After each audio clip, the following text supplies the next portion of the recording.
Welcome back to WND Tech. If you haven't already checked out this channel, then welcome. Thank you for watching this video. We specialize in computer technology and gaming. So if you like this kind of content, don't forget to give this video a thumbs up and maybe consider subscribing once you've watched the video.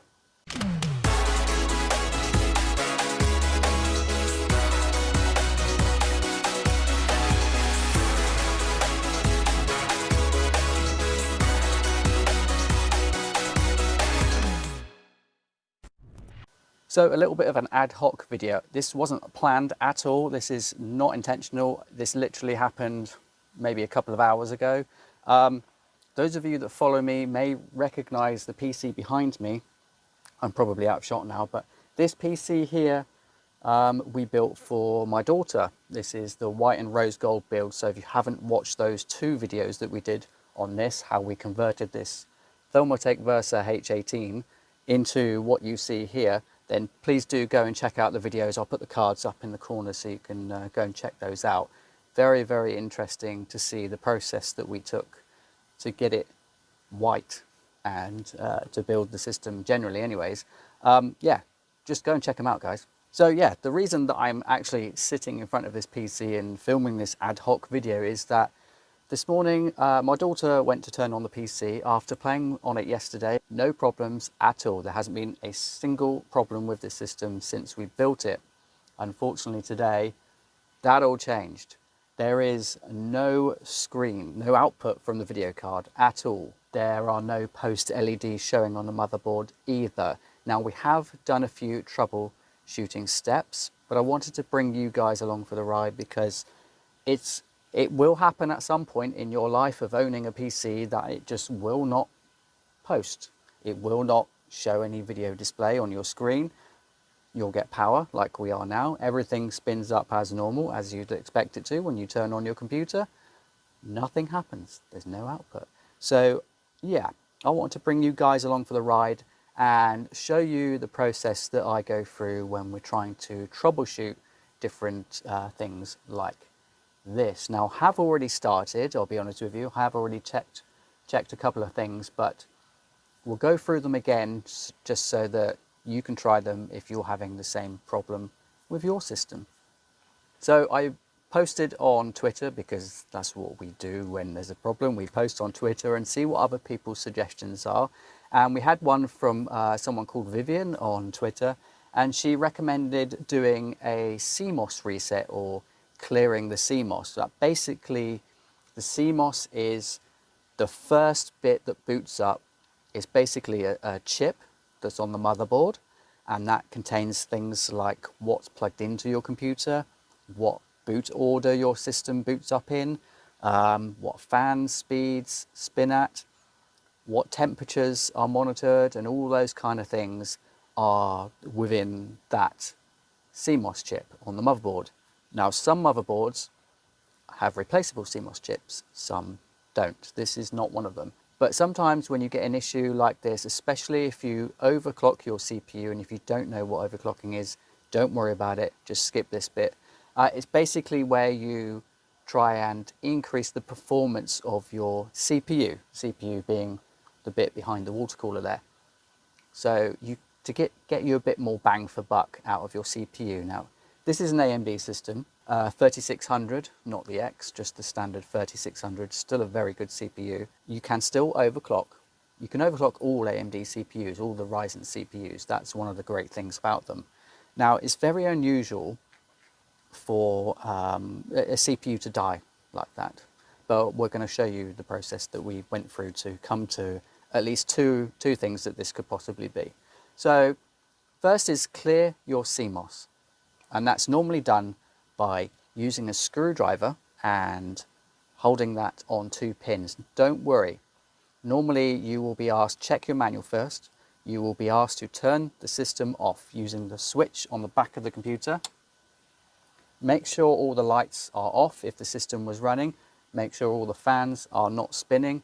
And I would say give it at least 30 seconds before you start poking around with a screwdriver once the system has been switched off. And if you want to doubly check, unplug it from the wall. Now what you need to do is grab your screwdriver and put the screwdriver if you need to use one, on the 2 pins that say clear CMOS. It will say something different possibly for your motherboard. Again, that's why I say check your manual, because sometimes it's worded slightly differently. It could be CMOS clear or reset CMOS or something along those sort of lines. Normally it's near the battery. Now the battery is a 3-volt battery and it's circular, kind of like what watches used to use. I know some still do, but it's like a watch battery. It's the only thing that looks like a battery on the motherboard, so you won't miss it, honestly. If it doesn't have one, don't worry. Just still look for the CMOS clear button or the jumper that controls that.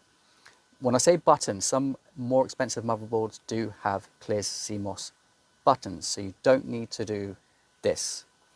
Okay, so we are going to hold this on, and again, check your manual. Hold this on the clear CMOS button with the system powered completely off, no power at all. Make sure it's not on, because you could damage things more than they already are. Okay, now we've done that, we are going to power the system back on. And we're going to try and turn it on. Now I already know this won't work, but to show you guys what exactly is not happening, we'll show you.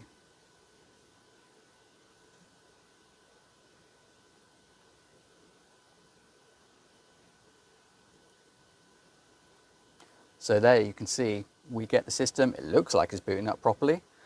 There's fans spinning, the lights on the fans are spinning, the graphic card spins up, the fans on that, and then they go off because on this graphics card they're zero noise fans.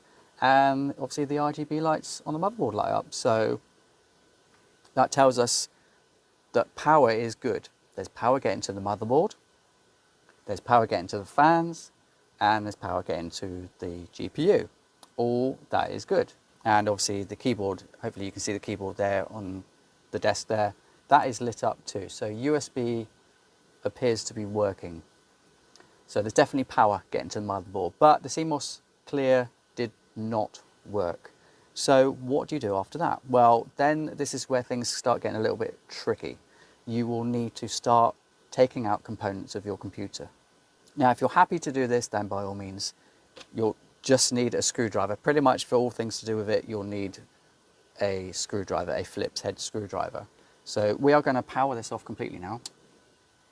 We're going to move that light out the way, and we are going to unplug the power from the GPU,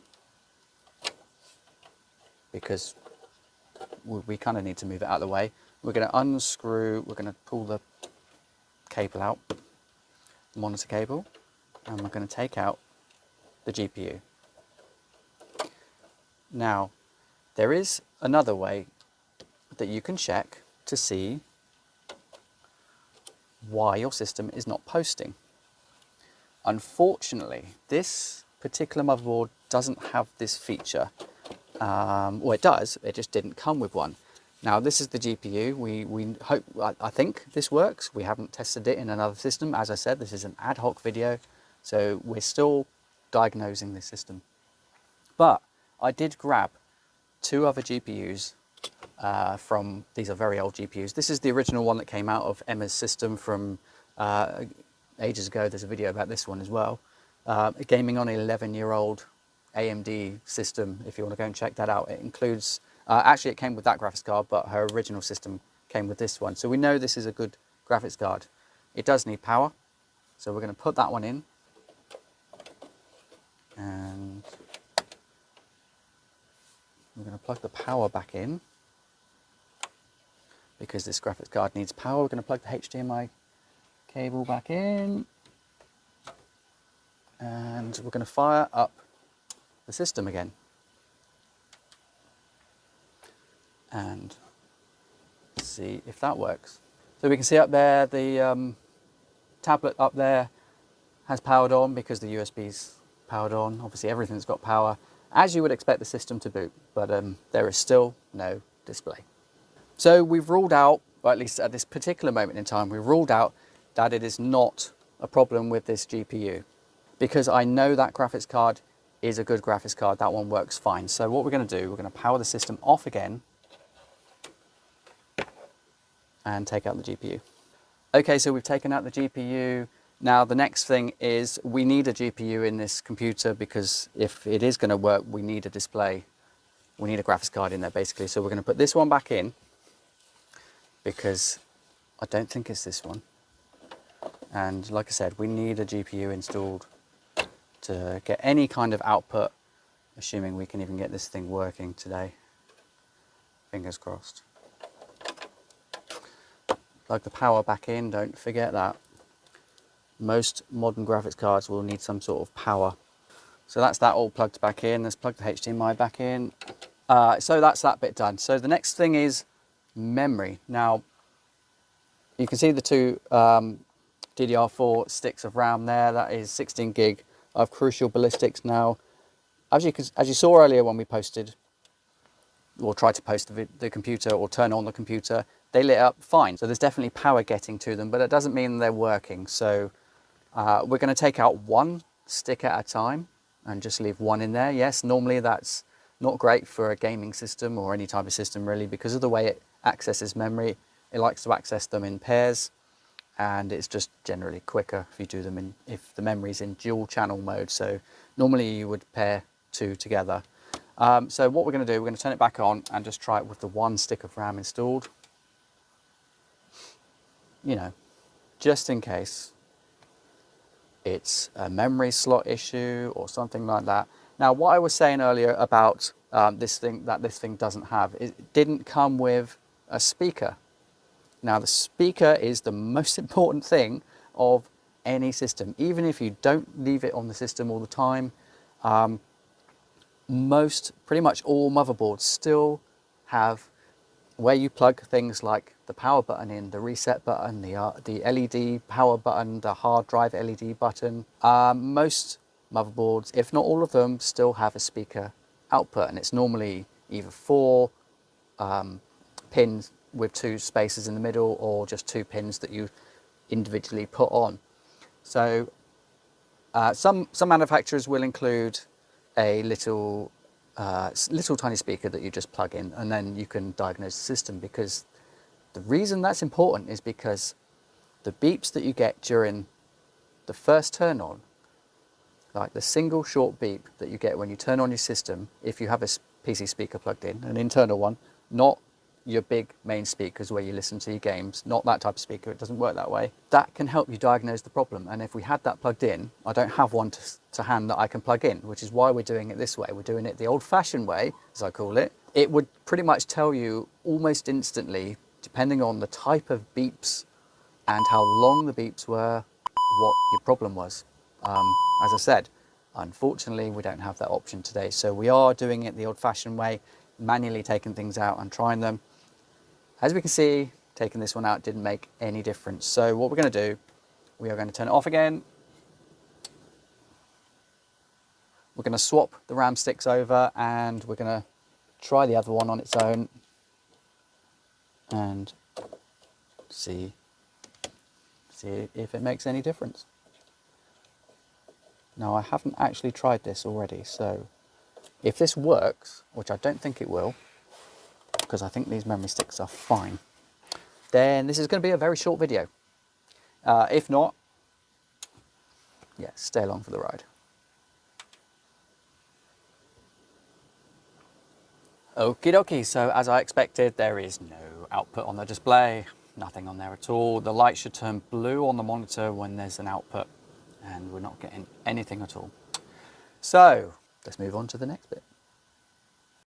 So what we're going to do, we're going to put both RAM sticks back in the system. Actually, no, we're not. We're going to move. Now, this is not recommended for AMD systems. We're going to try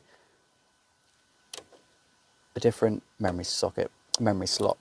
Let's undo the bottom one. That's going to fall. And we're going to try the one nearest to the CPU, because you never know. Those 2 channels that the memory was in could be damaged. It's a possibility that those channels are damaged. Again, we're going to try with one. So we've moved the memory stick over now. We've got it in the one nearest the CPU now. Even the motherboard says that for AMD use, you should put them in the 2 furthest away, leaving a space in between. Now, that's normal for AMD systems, but we're diagnosing it. So we are going to try different things, as you can see. So normally there would be an output on the graphics card by now. It doesn't normally take long. And yeah, there's nothing on that, but obviously we're still getting power. The RAM slots are still getting power, so I mean that's a good sign at least. But still no output. So we're going to turn it off again, wait a few seconds, and take that out. I'm going to try the final slot that we haven't already used yet and put it in there and try again and see what happens. I don't think this will make any difference. You can hear the hard drive spinning up. We've got a mechanical hard drive in here and two SSDs, so you can actually hear it physically spin up. Yeah, there we go. So no output on that one either. So that rules out the RAM, so we're going to put them back into their normal slots. So furthest away from the CPU, obviously leaving a space in between the sockets. And yes, I know I didn't try the other stick of RAM. The RAM sticks are good. I know they're good. And I know it's not the RAM, but I just want to show you guys one of the things that you can do to diagnose your system, because you may not have the same issue that we're going to have here, but the steps will still be the same. Okie dokie, so we're at a bit of a junction point here. We know the graphics card isn't the issue because we've tried another known good graphics card. And we know that it's not the RAM 6 because we've tried both RAM sticks in all the slots. Granted, only one of the RAM sticks we've tried in all of them, but if it wasn't going to work with one, it would work with the other one, so we don't need to test both. But I would recommend you testing both if you need to, but I'm confident that it's not the RAM. So there's only a couple of things left that it could possibly be. So I would recommend that you check all the connections, especially power connections, because although this system hasn't been moved, it's been here since we completed the videos that I was talking about earlier, and it's been here the entire time. And as I said, it was working perfectly fine yesterday. Of course, this is computers. It doesn't mean it's going to work today, clearly. So double check all your power connections powered to the motherboard. So you've got the ATX 12 volt plus 4 pins there, or 24 pins they call it now. Just double check that that is seated correctly. I'm pretty confident that is, because we are getting power to the motherboard, everything's lighting up as it should. So we know that all the 24 pins on that connection are working as they should because everything is powering up. We've also got the CPU power connector there. Now I don't know if you can see that very well because the light isn't very good under here. There's two 4-pin 12 volt power connectors there for the CPU. Now we are going to just double check that they are seated correctly. Now you can take them out and plug them back in again, just in case there's a bad connection, but this is a new motherboard and power supply is good, so that seems okay. They don't seem like they're loose at all. But again, we're going to try it again. Now we've just double checked the power connections. There's literally only those two, the ATX 24 pin and the 8-pin CPU power there up in the corner. Normally it's up in the top left of the motherboard, depending on the orientation of your motherboard. So we're going to try it again. Still no output. So let's turn it off again. The hard drive spun up, so now I can turn that off safely. That's fine. So that leaves us with two things, three things maybe. So, I mean, one of them won't stop it booting up. It could be the AIO cooler, the Asetek AIO cooler. Now Asetek, the D5 pumps in these things are very, very reliable, but that's not to say that one won't fail on you. So best thing to do is double check the connection to your pump and make sure it is still seated in properly, still plugged in properly, because sometimes maybe you've gone in the system and you've changed something, or you fitted something new in, or you've taken something out. You may have just pulled it out enough for it to stop the pump from working. Now the RGB on it is controlled by a separate connection, so that is plugged into an RGB port on this particular motherboard, but the pump inside the water cooler there is plugged into your normal fan header or your CPU option header. If your motherboard has that, you can plug them into a normal fan header. It's got to be a 4-pin. So we're going to double check that and just make sure that is correct. Now, at the minute we've got it plugged into the fan header because obviously I've already been through some of these steps already, so I'm pretty confident it's not the AO pump. Now, even if it was the water cooler pump, I can't get that in. Why is that not going in? It's a bit tricky. It's not very lit up under here. So I do apologise for the video. It's not very well lit this time. But as I said, it was an ad hoc video. Just got to go with it. So that's all plugged in fine now. We've plugged it back in. We've basically unplugged it back in. Sometimes you can tell if it's spinning. You'll hear a little bubbling sound, or if you hold the cable, sometimes you can feel that there's a slight vibration, which means the pump is spinning and it's pushing water around the loop, the water. It's pushing it around, so that feels like it's working fine. So I think the pump is good, but even if the pump had died on there, there are safety features built in a lot of motherboards, or in fact all motherboards, and the CPU itself that will prevent it from overheating. It will still overheat, obviously, if you're overclocking, it will still overheat. But there are safety features built into the chip and the motherboard that if they get to extreme temperatures, it will just power off the system. Now you can disable these features, but I know this one hasn't had those features disabled. They're the kind of features that extreme overclockers would use. So the normal, average, everyday person wouldn't even have a clue about those things. And why would you? Because you just want to use the system. You don't always have to overclock your system. I'm not saying you shouldn't, but I'm not saying you should either. So yeah, I don't think it's the water cooler in this instance, because the system would literally power off as it did to Emma this morning. She said that she turned it on, it came to the login screen, she logged in, went away, came back, and there was nothing on the screen, and the power was still on as it is now. Very interesting. So what we're going to do, we're going to power that off again, and yeah, talk about the two elephants in the room. So the only two remaining things it could be is, it could still be power, but I don't think it is, because everything is spinning up normally. If there were issues with power delivery of some description, then we would probably get issues with some of the fans spinning up maybe, and certain things on the motherboard wouldn't light up, maybe the RAM wouldn't light up. The hard drive is still powering up, I can hear that underneath the mechanical one that I was talking about earlier. So I really don't think that it is a power delivery issue. What I have a feeling it probably is it's either a CPU issue, we don't know why. We're going to try and swap this out in a minute, and it could be the motherboard. It could actually be the motherboard that's died.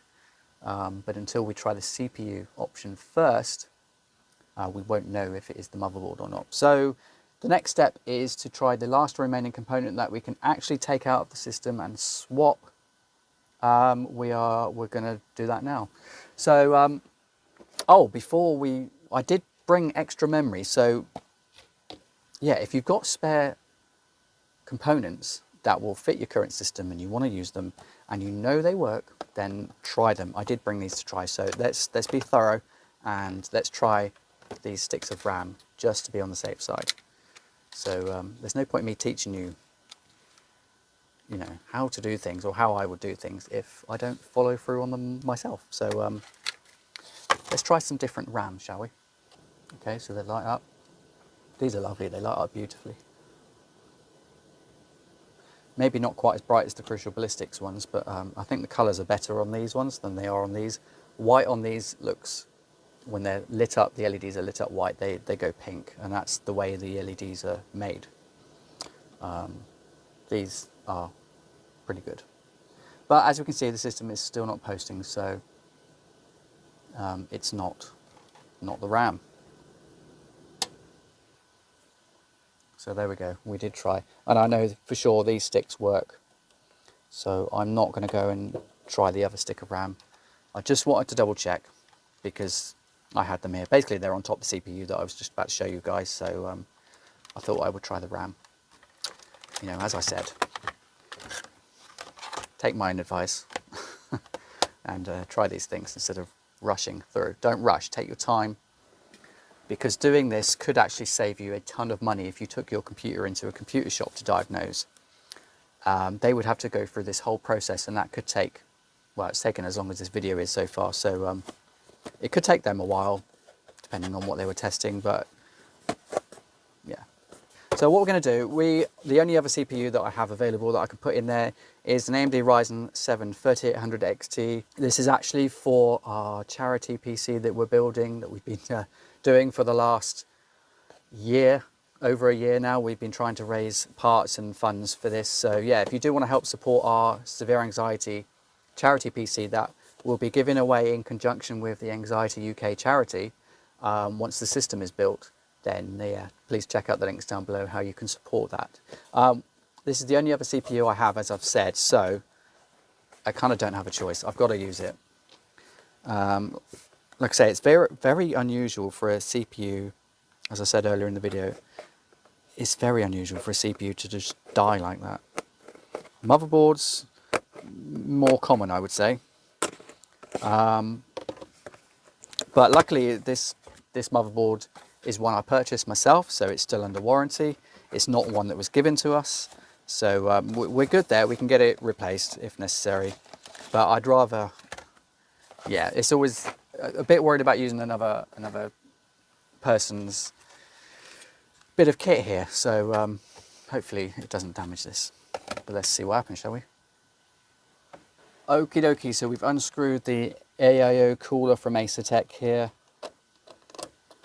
We're going to move that out of the way. This one came with paste already on it. Oh, I tell you what. Do you know what? That looks really, really clean. That's interesting.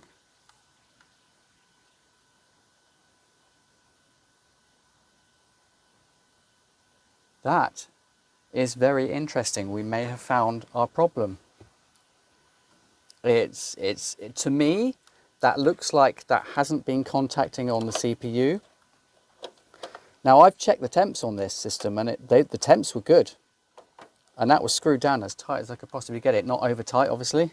And looking on the CPU, I know you guys probably won't be able to see it, but there's literally a ring around the outside, and there's no paste on the inside of it. Now, I would expect this to have melted by now, unless it's a different type of paste here, and it kind of doesn't degrade and turn to mush after time.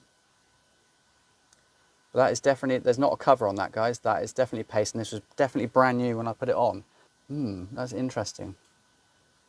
That is very interesting.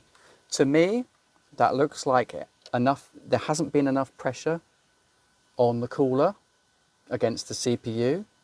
So it's possible that it has overheated and caused damage. I hope that's not the case, because, you know, I fitted a lot of these and I know how they fit, and yeah, normally that would look a bit different to that, and I know it hasn't been on here a long time. But anyway, we're going to change it and just see if it even posts, because then oh god, then we'll know that, well, the bad news is then we'll know that this thing has probably died. Let's hope that's not the case. And yeah, we're going to put that back in, so that's interesting and somewhat worrying as well, because that could have caused damage to the motherboard itself. Now whether that's covered under warranty, I don't know. I honestly don't know. But anyway, I digress. So let's just try the CPU. We're going to mount it back on. I mean, it could just be that type of thermal pad that they're using. It just doesn't leave a residue on the CPU, which is, again, that's slightly worrying in itself. I would prefer to have seen some kind of residue on the CPU to know for sure that there is a good amount of pressure between the cooler and the CPU, because it's kind of important. If they're not contacting properly, then the CPU is not going to cool properly, and the AIO cooler won't be able to do its job properly, even if it was running. Anyway, let's try this 3800 XT. Okay, so new CPU is on. See, that was quick. The old 3600, I say old, it is now by today's standards.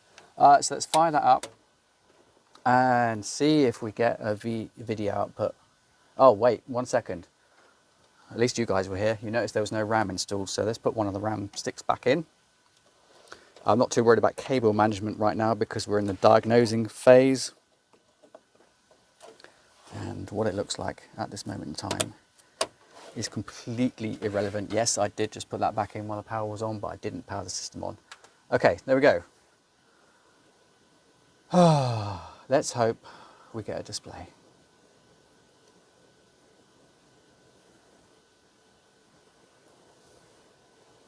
Now we have just put a new chip in there, so it's possible that it could take a little while for it to actually come on. I'm going to double check. The other thing, if you've got another CPU and it's a higher specification to the one you've taken out, double check that your BIOS is supported, just in case that I haven't updated this motherboard high enough to support the XT, because the XT came out a little bit after these series of CPUs came out. So we're going to double check that and we'll come right back. Okay, so I'm back and I've had a quick look, and this CPU, the Ryzen 3600, uses the F1 BIOS, which is the original BIOS for this motherboard, the B550M Aorus Pro.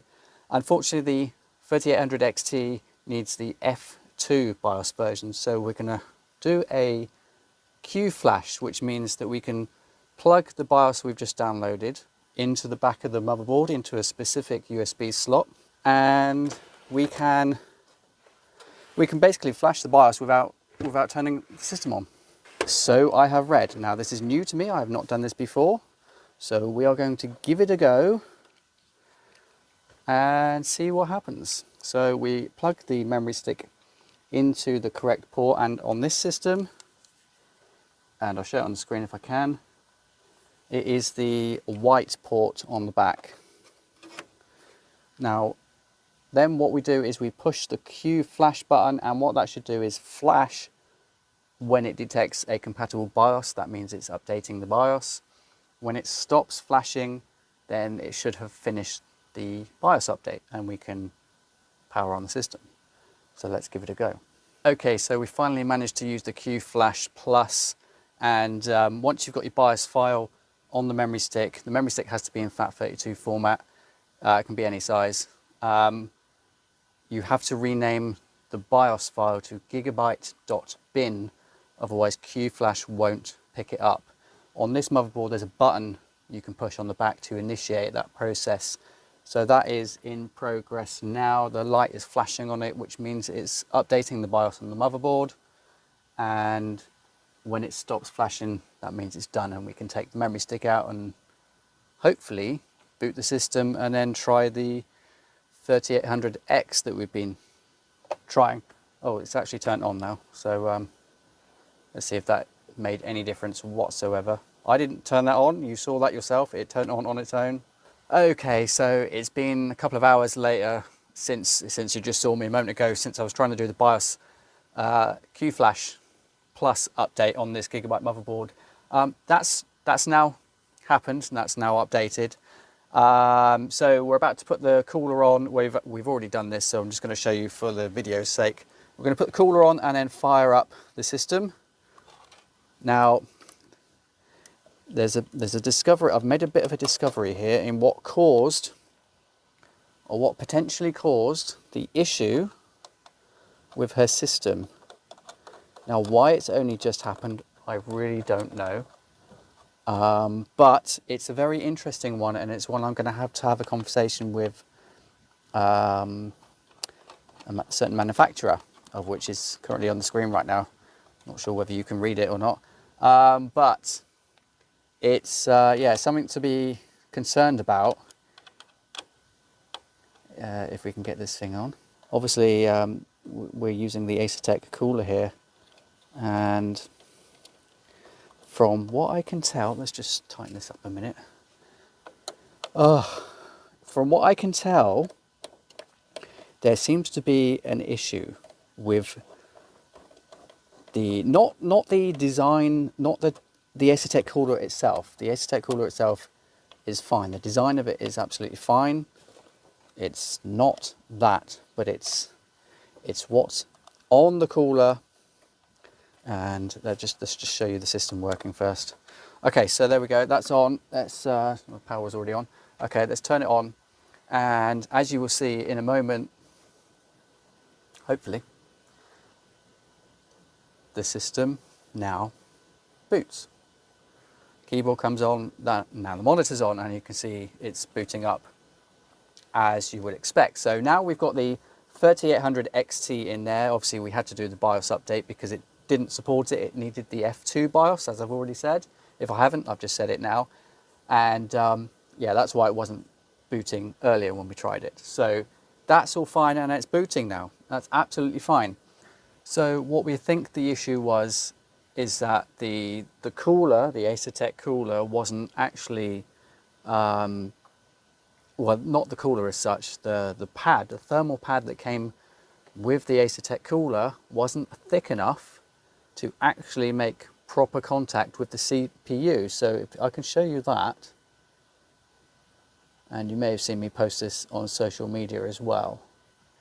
That is the area there. Hopefully the camera's picking this up.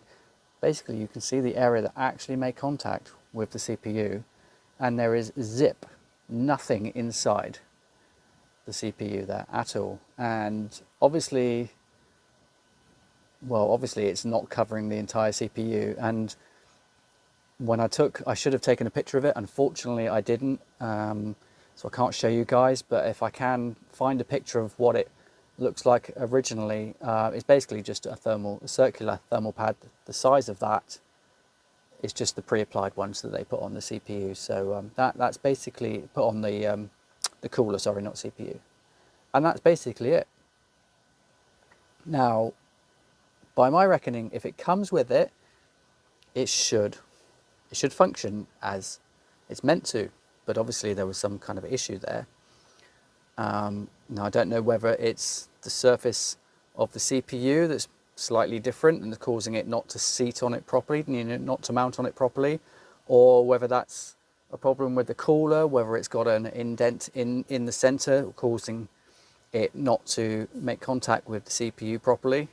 I don't really know what the issue is yet, and I will be reaching out to Asetek to see what their take is on that and see why that would have happened. Now you could just say, just wipe it off and put your own paste on, and generally I totally agree with you, and normally that is what I do. But on this occasion I thought, you know what, we needed to build the system quick because she needed to do work from home, school work from home. That's what the system was originally built for. And I know it takes seconds to put paste on, but when you see pre-applied paste on a cooler of any type, it should be good enough to use. So that is why I didn't use my own cooler on the CPU. Because if it comes with it, it should work, yeah? It's not rocket science. So that is what appears to have, I mean, I've still got to test this in another system, but it definitely does not work on this motherboard.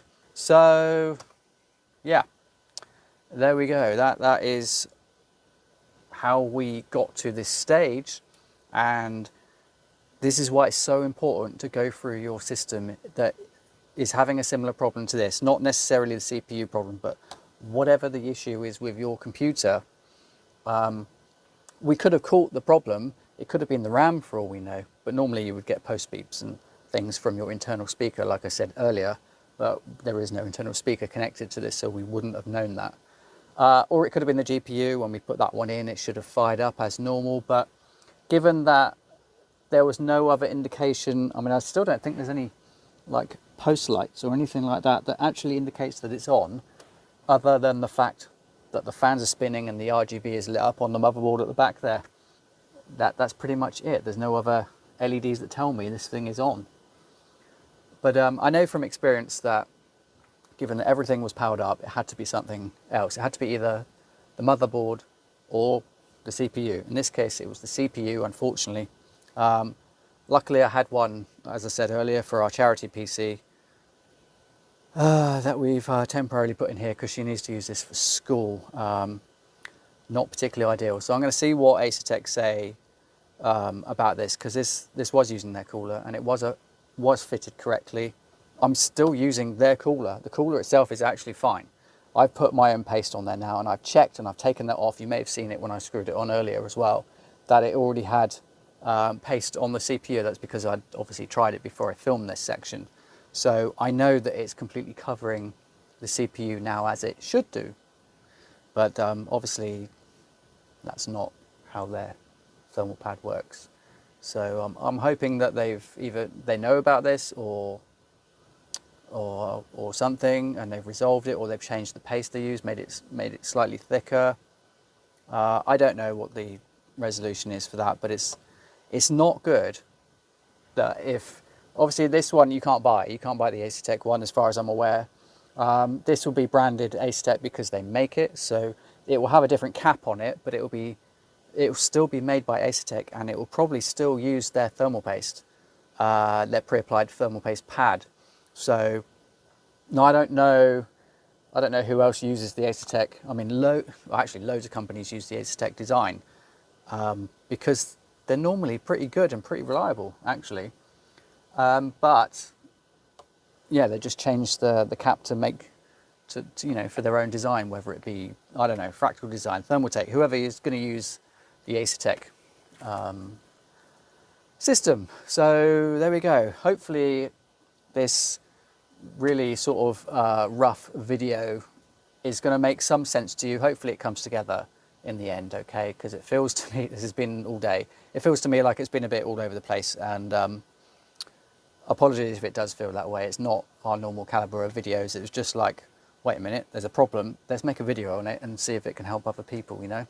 That's pretty much the end of the video. Don't forget to check out the links down below, and do give this video a thumbs up. I'm sure there was some content in it that was useful. If not, then just watch the video. Watching is also very helpful, but please like the video if you do like it. If you don't subscribe, please like the video. It helps more than you will ever know. More than you will ever know about getting the video pushed out using the YouTube algorithm, because that's kind of the way it works. So, but yeah, if you like this kind of stuff, then yeah, maybe consider subscribing too. Anyway, guys, we'll see you next time. Okie dokie, so even us YouTubers make mistakes in that when I told you to clear the CMOS earlier, I said you just need to use a screwdriver and put that on the clear CMOS pins or jumper. On this particular motherboard, you actually need to remove the battery. So it's possible that you may need to remove the battery on your motherboard as well. And it says to leave the battery out. So this is the battery I was talking about earlier, the CR2032, and this is basically like a watch battery. So I've taken it out, obviously, because it's in my hand, and it says to leave it out for about 1 minute and then do the screwdriver thing that I said about earlier. Or some motherboards have a little plastic jumper that will go over them, which is a bit of a safer option than poking around inside your computer with a screwdriver. But don't forget, the power's off, so there's no power going through it at all anyways. This is the correct way that you should be doing it. So ignore what I said previously in the video. Take the battery out first and then do the clear CMOS option.